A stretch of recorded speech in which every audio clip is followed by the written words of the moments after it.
जब तक नरेंद्र मोदी जी को लगता रहेगा कि मुझे हराया जा सकता है, वो बारी बारी से सबको मारेगा तोड़ेगा। एक ही तरीका है कि शासक स्वीकार कर लो। मैं फिर निवेदन कर रहा हूँ, रसिया के लोग जिंदा हैं, चाइना के लोग जिंदा हैं, क्योंकि वहाँ व्लादिमीर पुतिन जब तक जिंदा रहेगा शासक रहेगा, शी जिनपिंग जब तक जिंदा रहेगा शासक रहेगा। उसी तर्ज पर भारत जा रहा है। ये चुनाव ये जितने वोट पड़ रहे हैं, चुनाव पड़ रहे हैं, ये छलावा है।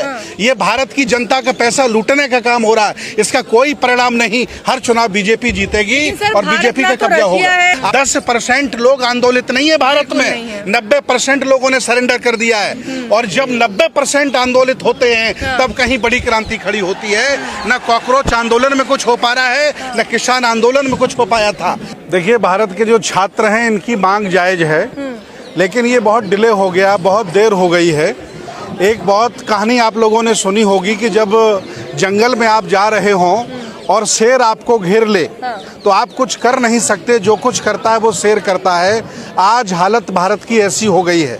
मैं हाथ जोड़ करके निवेदन करता हूं भारत के लोगों से कि देश के प्रधानमंत्री जी को परमानेंट राजा महाराजा घोषित कर दें, उनको अपना शासक मान लें। और अगर ऐसा वो नहीं करेंगे तो आज छात्र मारे जा रहे हैं, पहले किसान मारे गए, धीरे धीरे सबका नंबर आएगा। क्योंकि अब वो लोग यहाँ रुकने वाले नहीं हैं, वो चाइना और रसिया की तर्ज पर भारत को स्थापित करना चाहते हैं। ये भलाई होगी, चाहे वो कॉकरोच हों, चाहे मेरे जैसे सन्यासी हों, और चाहे कोई भी हो, वो नरेंद्र मोदी जी को इस देश का परमानेंट श्री 1008 श्रीमंत नरेंद्र दास दामोदर मोदी महाराज स्वीकार कर लें। अगर वो ऐसा नहीं करते हैं तो मारे जाएंगे, काटे जाएंगे, कोई बचाने वाला नहीं है। अब ये देश नहीं बचा है, ये देश लोकतंत्र नहीं बचा है, यहाँ कुछ भी नहीं बचा है। और मैं 10 साल से चिल्ला रहा हूँ कि ये अब यहाँ रुकने वाला नहीं है। ये तांडव अब बहुत लंबा जाएगा, क्योंकि देश उनके हाथ में है, पूरी मीडिया उनके हाथ में है, साधन संसाधन हाथ में है, जुडिशरी हाथ में है। मैं हाथ जोड़ करके फिर निवेदन कर रहा हूँ, नरेंद्र मोदी जी को देश का परमानेंट राजा स्वीकार कर लीजिए, तभी आप बच सकते हैं। बाकी कोई ताकत आपको बचाने वाली तो फिर सर राजतंत्र होगा ना? नहीं, राजतंत्र नहीं, हमें स्वीकार है। रसिया चाइना के लोगों ने जब शी जिनपिंग और व्लादिमीर पुतिन को स्वीकार कर लिया है तो हमें भी नरेंद्र मोदी जी को स्वीकार कर लेना चाहिए, क्योंकि लोग हिंसक लोग हैं, ये मानेंगे नहीं। सरकार तो कहती है ना कि लोकतंत्र है, नहीं, सरकार नहीं बची है। ये लोग मूर्ख बना रहे हैं, चुनाव कराते हैं। प्लान पहले से ही होता है, चुनाव करा करके देश का पैसा बर्बाद किया जा रहा है। विपक्षी नेता और भाजपा के नेता जनता को मूर्ख बना रहे हैं। जीतना भाजपा को ही है, क्योंकि उन्हें इस देश में परमानेंट अपने आप को शासक स्थापित करना है। कोई चुनाव होगा आप देख लेना, बीजेपी ही जीतेगी और बीजेपी के लोग ही यहाँ शासन करेंगे, सारे लोग यहाँ गुलाम बनेंगे। मैं कह रहा हूँ आपसे, प्रदर्शन का तो फिर कोई फायदा नहीं है ना? कोई फायदा नहीं है। 00 प्रदर्शन का ये देर बहुत हो चुकी है। इसके लिए सबसे बड़े जिम्मेदार विपक्षी नालायक नेता हैं, जो परिवारवादी हैं, वंशवादी हैं, जातिवादी हैं। इन्होंने अवसर दिया तानाशाही लोगों को देश में स्थापित होने का। अब ये देश चाइना और रसिया की तर्ज पर चला गया है। अब इसको न इसका लोकतंत्र बचेगा, न संविधान बचेगा। सर, आप तो उन लोगों में से हैं जिसने किसान आंदोलन में अपनी कुटिया लगाकर आप वहाँ पर उनके साथ टिक कर बैठे रहे। आपने उनका समर्थन किया, उनके साथ लगातार लड़ाई लड़ी, और आपने देखा कि किस तरीके से किसानों ने झुकाया था प्रधानमंत्री को। आंदोलन की ताकत से निकले हुए लोग हैं, आप आंदोलन को समझते हैं। आज भी हम लड़ रहे हैं, लेकिन ये एहसास मुझे हो गया है, मैं पिछले 10 साल से लड़ रहा हूँ, मुझे एहसास हो गया है कि लड़ाई अब हमारे हाथों से निकल चुकी है।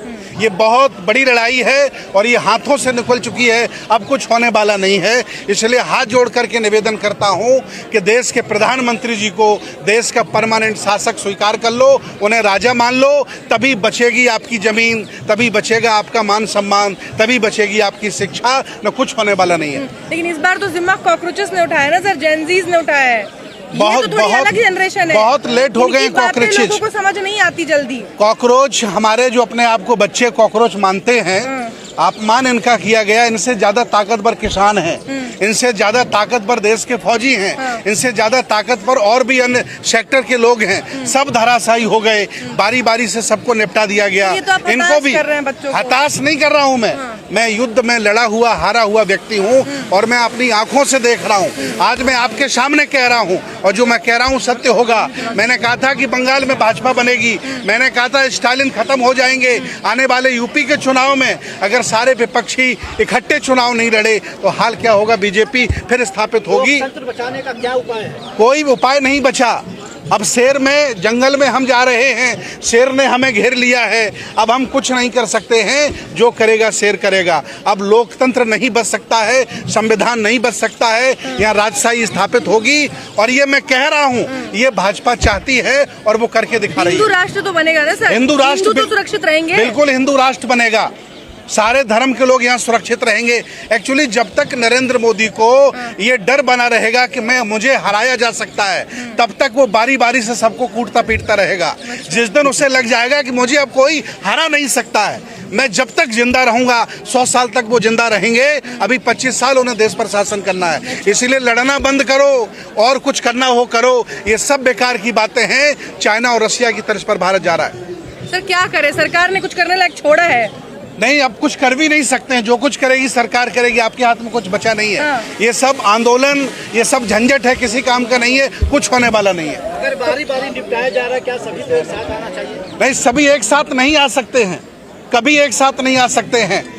जितने परिवारवादी वंशवादी नेता हैं इकट्ठे कभी नहीं बैठ सकते हैं। सारे पत्रकार इकट्ठे नहीं बैठ पाते, सारे धर्मगुरु इकट्ठे नहीं बैठ पाते। इसका तानाशाही लोग फायदा उठाते हैं। अब ये देश, संविधान खत्म हो रहा है, लोकतंत्र खत्म हो रहा है, राजशाही शुरू हो रही है। मैं हाथ जोड़कर निवेदन करता हूं कि नरेंद्र मोदी जी को राजा स्वीकार कर लीजिए। लेकिन किसानों के कुछ गुट ने तो समर्थन दिखाया है अपना। कोई आज यहाँ तमाम शिक्षक भी आए हैं, तो लोग धीरे धीरे मोबिलाइज हो रहे हैं ना। सर क्या करेंगे शिक्षक, क्या करेंगे किसान? ये देश अडानी अंबानी के हाथ में चला गया है, पूरा दे दिया गया, कुछ बचा नहीं है। थोड़े बहुत जो जिंदा लोग हैं, जो जागरूक लोग हैं, वो यहाँ दिखाई दे रहे हैं। बाकी सब लोगों ने सरेंडर कर दिया है और नरेंद्र मोदी जी को अपना शासक मान लिया है। तो आज आप यहाँ बच्चों को समझाने आए हैं कि हथियार डाल दो? हथियार डालने के लिए मैं कहने नहीं आ रहा हूँ, ये कह रहा हूँ कि आप बहुत लेट हो गए हैं। ये काम आज के 10 साल पहले करना चाहिए। देर आए दुरुस्त आए। अब देर कुछ नहीं हो सकता है, देर आने से कुछ नहीं होता है। अब सब कुछ लुट गया है, सब कुछ हाथों से चला गया है। अब वो जो करना चाहेंगे करेंगे, आप कुछ नहीं कर सकते हैं। तो आप बच्चों को कह रहे हैं कि अब रहने दो, घर वापस जाओ? बिल्कुल वापस चले जाइए, कुछ होने वाला नहीं है ना। आपके सामने देख लेना क्या होने वाला है। सबको अपने हिस्से की लड़ाई तो लड़ने दीजिए। हिस्सा सबका चला गया, किसी का कोई हिस्सा नहीं बचा है। इतनी निराशा, इतनी निराशा क्यों हो गई है? 80% आबादी हैंड टू माउथ हो गई है। सबका बड़े बड़े लोगों ने लूट लिया है। सब न्यायालय बिक गए हैं, नेता बिक गए हैं, बड़े बड़े मीडिया बिक गए, कुछ बचा नहीं है। ये सब बेकार की बातें हैं कि लोकतंत्र बचा है। मोदी जी को आप राजा मान लीजिए, तो इसी में आपकी भलाई है। आप इतने निराश क्यों? मैं निराश नहीं हूँ, मैं देश को आगे भविष्य देख रहा हूँ। मैं युद्ध क्षेत्र में लड़ने वाला एक सन्यासी हूँ, मैं निराश नहीं हूँ। मैं कह रहा हूँ बारी बारी से मारे जाओगे, क्योंकि वो लोग जो तानाशाह लोग हैं, जिनके हाथ में ये भारत चला गया है, वो यहाँ झुकने वाले नहीं है और रुकने वाले नहीं है। तो बस आपके हिसाब से मोदी जी को अपना मान ले, सब कुछ अगर मोदी जी को अगर आपने अपना शासक मान लिया, राजा मान लिया, तो बतौर पिता वो फिर अत्याचार करना बंद कर देगा। जब तक उनको भय बना रहेगा कि मुझे हराया जा सकता है, मुझे जेल भेजा जा सकता है, वो बारी बारी से लोगों को मारेगा, बारी बारी से लोगों को निपटाएगा। इसलिए आप स्वीकार कर लीजिए कि भाई जब तक तुम जिंदा रहोगे देश पर राज करो, कम से कम लोगों को चैन से रहने दो, कम से कम परीक्षाएं होने दो, कम से कम जो चल रही व्यवस्था उसको चलने दो। सर आप तो बौद्ध धर्मावलंबी हैं, सन्यासी हैं, आप तो हर निराशा की चीज में भी आशा। मैं ये निराशा नहीं कह रहा हूँ, ये आपको कठिन से कठिन समय में मार्ग दिखाने का ये आपको निराशा लग रही होगी, मैं सच्चाई बता रहा हूँ। जब तक नरेंद्र मोदी जी को लगता रहेगा कि मुझे हराया जा सकता है, वो बारी बारी से सबको मारेगा तोड़ेगा। एक ही तरीका है कि शासक स्वीकार कर लो। मैं फिर निवेदन कर रहा हूँ, रसिया के लोग जिंदा हैं, चाइना के लोग जिंदा हैं, क्योंकि वहाँ व्लादिमीर पुतिन जब तक जिंदा रहेगा शासक रहेगा, शी जिनपिंग जब तक जिंदा रहेगा शासक रहेगा। उसी तर्ज पर भारत जा रहा है। ये चुनाव ये जितने वोट पड़ रहे हैं, चुनाव पड़ रहे हैं, ये छलावा है। ये भारत की जनता का पैसा लूटने का काम हो रहा है, इसका कोई परिणाम नहीं। हर चुनाव बीजेपी जीतेगी और बीजेपी का कब्जा होगा। भारत ना तो चीन है, क्योंकि भारत के पास गांधी है, अम्बेडकर है, नेहरू है, जिनका आज मार्गदर्शन लेकर उनके देश के युवा प्रदर्शन कर रहे हैं, अपनी चुनी हुई सरकार से सवाल पूछ रहे हैं और ये हिम्मत रखते हैं कि अगर सवाल के जवाब नहीं मिले तो सत्ता से खींचकर जमीन पर उतारा जा सकता है। देखिए, आपसे छोटे देश थे जिन्होंने क्रांति कर दी। आप डरे हुए लोग हैं, मरे हुए लोग हैं। ये देश लुट चुका है, बिक चुका है, अब आपके हाथ में कुछ भी नहीं बचा है। आप किसान आंदोलन की तरह यहाँ बैठेंगे इनके साथ कि मैं किनके साथ अगर न होता तो यहाँ क्यों आता। आज भी उनके साथ हूँ, लेकिन मैं कह रहा हूँ कि बहुत देर कर दी है। आज भी 10% लोग आंदोलित नहीं है भारत में, 90% लोगों ने सरेंडर कर दिया है। और जब 90% आंदोलित होते हैं तब कहीं बड़ी क्रांति खड़ी होती है। न कॉकरोच आंदोलन में कुछ हो पा रहा है, न किसान आंदोलन में कुछ हो पाया था। और उतने भी आंदोलन हुए, इसमें भी यही हुआ कि बहुत कम लोग जागे, बाकी सब लोग सरेंडर कर गए, गुलामी कर गए। अब कुछ होने वाला नहीं है। नरेंद्र मोदी को शासक मान लो, तभी आप बच पाओगे, नहीं बारी बारी से मारे जाओगे। बहुत बहुत धन्यवाद।